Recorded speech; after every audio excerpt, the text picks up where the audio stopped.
जो है, हमारी सकाफ़त जो है, ये एक आक गो स्टेज है और हम सब को शऊर भी होना चाहिए और फिर हक को आल लानिया कहना चाहिए। वाक़ ये है कि 72 साल से कश्मीरी कौम जो है वो अपने बुनियादी राइट की तलबगार है, जिसकी खातर लाखों शुहदा ने अपनी कुर्बानियाँ दी हैं, अपनी जानें दी हैं, अपना माल दिया है, अपनी इज़्ज़तें दी हैं। और बुनियादी राइट ये है कि कश्मीरी कौम को एक आज़ाद माहौल में राय शुमारी का हक दिया जाए कि वो अपनी वोट की पर्ची से अपने मुस्तकबिल का फ़ैसला करें कि कश्मीरी कौम ने इंडिया के साथ रहना है, पाकिस्तान के साथ रहना है या आज़ाद रहना है। अफसोस एक बात का अक्सर होता है, मुझे जहाँ तक मेरी समझ है, कि जिन्हें हम बड़े लोग समझते हैं, ज़िम्मेदार लोग समझते हैं, अक्सर स्टेज पर जब उन्हें मौका मिलता है तो वो बात करते हैं, जब तो वो कहते हैं कि हम आलमी दुनिया से ये मुतालबा करते हैं कि कश्मीरी कौम को हक़ खुदरादियत दिया जाए कि वो अपने मुस्तकबिल का फ़ैसला करें कि वो इंडिया के साथ रहना चाहते हैं या पाकिस्तान के साथ रहना चाहते हैं। तो ये बुनियादी राइट की डेफिनेशन नहीं है। बुनियादी राइट जो है उसमें 3 ऑप्शन है कि आपने इंडिया के साथ रहना है, पाकिस्तान के साथ रहना है या आज़ाद रहना है। तो ये हम जो भी अहले शऊर, अहले दर्द हैं, उनको इस बात का पता है कि अल्हम्दुलिल्लाह जब हम ये हक बात करेंगे, इस शऊर को जब आम करेंगे, तो हमारी इज़्ज़तें, हमारी जान और माल ये कुर्बान होने से बच जाएंगी और इंशाअल्लाह इसका फ़ैसला हो जाएगा। बिल्कुल सही है, लेकिन हफीज़ साहब आप क्या कहेंगे कि जिस कले पे हम मौजूद हैं, अगर इसकी तारीख़ी हवाले से बात करें तो ये खौफ की भी अलामत रहा है किसी दौर में, और कश्मीरी सकाफ़त की भी पहचान है इस किले से। हुकूमत आज़ाद कश्मीर को कितना तवज्जो की ज़रूरत है इस तरफ कि ना सिर्फ इस किले की तामीर के लिए वो किरदार अदा करें, बल्कि इस हिस्ट्री को भी महफूज किया जाए। बहुत तवज्जो की ज़रूरत है जी, लेकिन तकरीबन ये जो पड़ोस में रहते हैं लोग, इन सब को भी पता है इस बात का कि हर महीने, 2 महीने, 6 महीने बाद इधर लोग आते हैं और सिर्फ बातें होती हैं। आज दिन तक कोई प्रैक्टिकल काम बिल्कुल नहीं हुआ है और होना चाहिए। ये हमारे विरसे हैं, हमारी पहचानें हैं, तो इन्हें महफूज बनाने के लिए गवर्नमेंट को पूरी तवज्जो देनी चाहिए। हम भी इंशाल्लाह भरपूर साथ देंगे। बिल्कुल सही है। अभिनंदन का जब त्यारा गिरा था तो आप वहाँ जाके उस त्यारे के मलबे के सामने खड़े होकर आपने हिंदुस्तान को मैसेज दिया था। आज फिर मैं आपसे कहूँगा कि आप हिंदुस्तान को क्या पैगाम देंगे जिस तरह मकबूजा कश्मीर में वो बर्बरियत कर रहे हैं? इंशाल्लाह जनाब, जब तक कश्मीरी कौम का एक बच्चा भी ज़िंदा है, हम अपना हक़ है जो बुनियादी, उसको हम लेकर रहेंगे। ज़ालिम का जुल्म जब इंतहा तक पहुंचता है तो वो मिट जाता है और इंशाअल्लाह वो मिटेगा, अनकरीब मिटेगा। हमारा ईमान है इस बात पर कि अल्लाह हमारी कुर्बानी को ज़ाया नहीं जाने देगा। बिल्कुल सही है, लेकिन आज हम आपसे कुछ सुनना भी चाह रहे हैं, इसलिए हम सारे यहाँ इकट्ठे भी हैं। क्या सुनाना चाहेंगे? बिस्मिल्लाह, ज़रूर जनाब। हम आपको रूमी कश्मीर मियाँ मोहम्मद बख्श रहमतुल्लाह अलैह आरफ़ खड़ी के सैफ़ मुलूक के चंद बोल सुनाएंगे। ठीक है। मेरे साथ मेरे अजीज़ भी हैं, बाबर सांवल साहब भी हैं, वसीम गुलशन साहब भी हैं, शिराज हैदरी साहब भी हैं, वे भी मेरा साथ देंगे। जो थोड़ा सा टाइम है हम ज़रूर आपको महसूस करते हैं जी। बिल्कुल सही है। रूमी कश्मीर हज़रत मियाँ मोहम्मद बख्श का कलाम भी सुनते हैं। हफीज़ साहब से आपने हमारे साथ रहना है। ठीक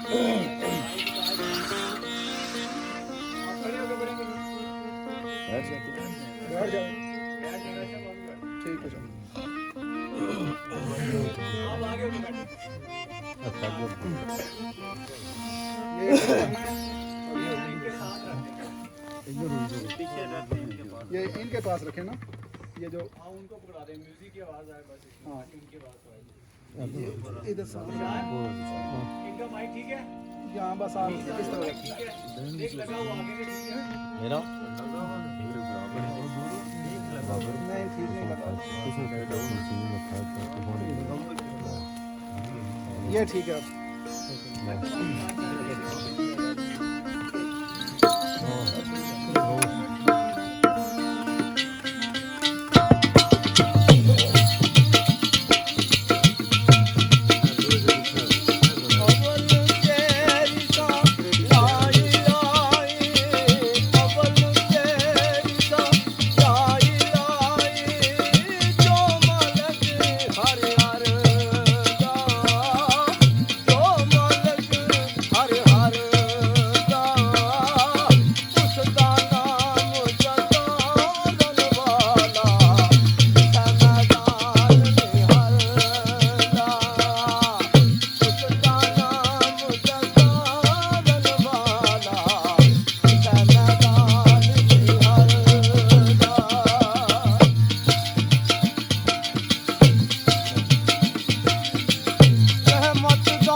तराने के रियासत जम्मू और कश्मीर।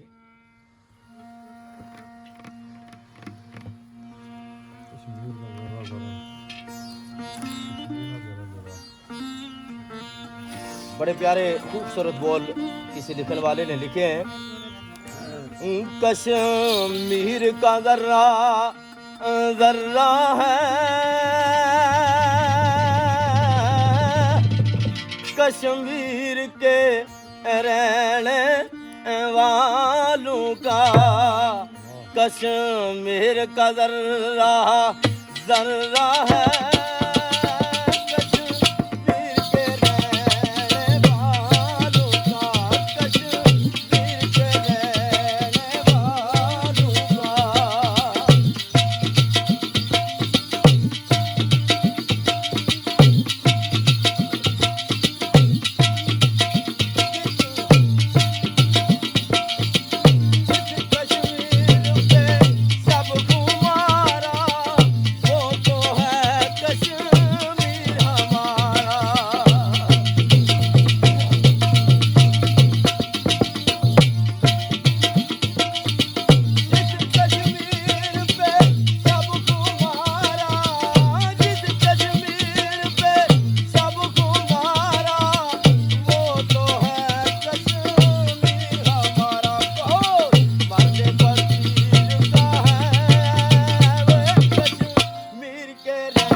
कश्मीरी तराने के अपनी धरती माँ के लिए जो आप करेंगे जो वो पढ़ा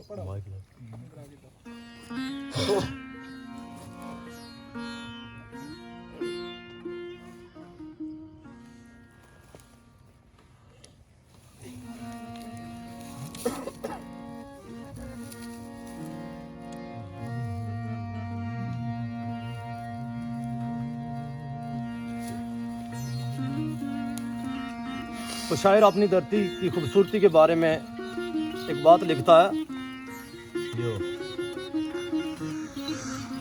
सोनी साडी वादी यारो जन्नत नज़ीर असां कश्मीरी साडा देश कश्मीर असां कश्मीरी साडा देश कश्मीर सोनी साडी वादी यारो सोनी साडी वादी यारो जन्नत नज़ीर असां कश्मीरी साडा देश कश्मीर असां कश्मीरी साडा देश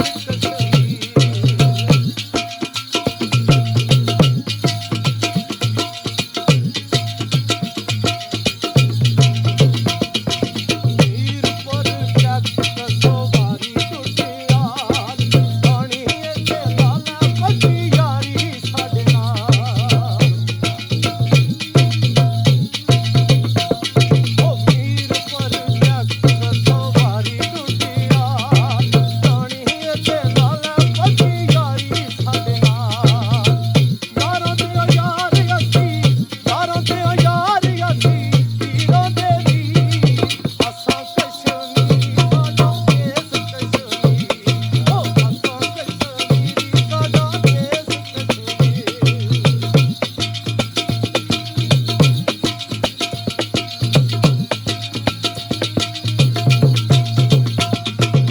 ऐसा फरसावा मंदकारी सोनिए वादिए बना तको सारी सोनिए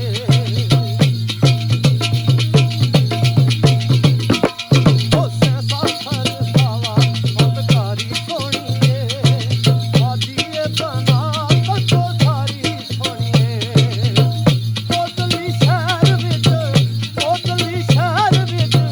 रहंदे साडे पीर असां कश्मीरी साडा देश कश्मीर ओ असां कश्मीरी साडा देश कश्मीर सोनी साडी वादी यारो सोनी साडी वादी यारो जन्नत नज़ीर असां कश्मीरी साडा देश कश्मीर ओ असां कश्मीरी साडा देश कश्मीर ओ असां कश्मीरी साडा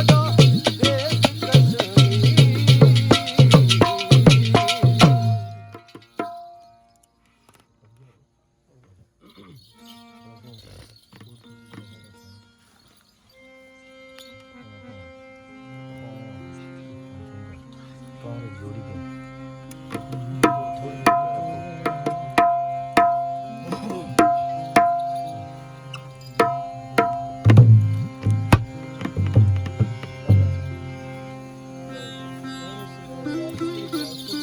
अब ये चंद बोल जो पेश करने लगा हूँ जी, क्योंकि इसमें रियासत जम्मू व कश्मीर 84,471 मरबा मील के तकरीबन माइनमैन जैसे कोटली है, मीरपुर है, इसी तरह वादी के इलाके उनके नाम भी आते हैं। इसलिए हम ये ज़्यादा ज़ौक़ से ज़्यादा मोहब्बत से इसको पढ़ते हैं। वैसे तो सारे ही मोहब्बत से पढ़ते हैं, लेकिन अपनी धरती के मखसूस इलाके जो उनकी याद भी ताज़ा हो जाती है। तो किसी ने लिखा कि मिठा जिहा बोलना डोलना वे जन्नत नज़ीर देहा, बहु चंगा लगना है बहु चंगा लगना है